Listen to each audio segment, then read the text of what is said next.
పోయి కూర్చొని మరి ఈటల రాజేందర్ అన్నని గెలిపించొచ్చారు. ఈ బంధం రేవంత్ రెడ్డి గారిది, హరీష్ రావు గారిది అప్పటి నుంచి కొనసాగుతుంది, కొత్త బంధం ఏం కాదు ఇది. నేను కేసీఆర్ గారిని, పెద్దల్ని రిక్వెస్ట్ చేసేది ఒకటే, ఈయన చేస్తున్న నక్కజిత్తుల్ని దయచేసి గమనించండి. ఇవాళ నేను బయట పోతా కావచ్చు, నాదేముంది, ఉద్యమంలోకి వెళ్ళి వచ్చినా మళ్ళీ ఉద్యమంలోకే పోతా, నాకు భయం ఏముంటుంది, నాకు ఎన్నడూ పదవుల మీద ఆశ లేదు.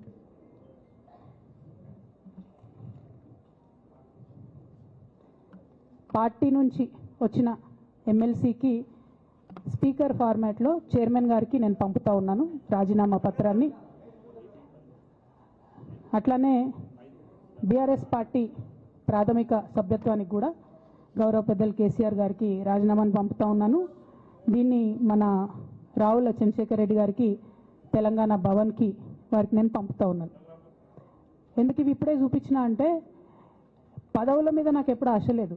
మేము ఉద్యమంలోకి వచ్చింది ఎందుకంటే మా నాన్న ఒక్కరు ఇంత ఒంటరి పోరాటం చేస్తున్నారు, ఎంత వీలైతే అంత ఆయనకు మద్దతు ఇవ్వాలని వచ్చినాం. ఆనాడు మేము ఉద్యమంలోకి వచ్చినప్పుడు పార్టీ అధికారంలోకి వచ్చే ఆస్కారమే లేకుండే, తెలంగాణ వస్తుందో రాదే అనే అనుమానాలు అంతటా ఉండే. మేము ఉద్యమంలో కొట్లాటలో లాఠీ దెబ్బలు తినడం కోసం, జైల్లోకి పోవడం కోసం ఆనాడు వచ్చినాం ఉద్యమంలోకి. అధికారంలోకి వస్తామనుకొని రాలే. రామన్నైనా నేనైనా కేవలం నాన్న కోసమే వచ్చినాం ఉద్యమంలోకి.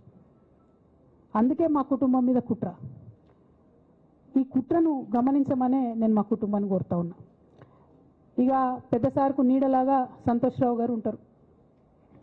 ఇక సంతోష్రావు గారి గురించి 2 నిమిషాలు చెప్తా, అంత పెద్ద సీనున్న మనిషి కాదు కానీ చెప్పాలి. ఎందుకంటే కూరల ఉప్పు ఎట్లుంటుంది ఈయన అట్లా అన్నట్టు, ప్రతి దాంట్లో చెడగొట్టడానికి కొంచెం ఉండాలి కదా అట్లాంటి వాడు.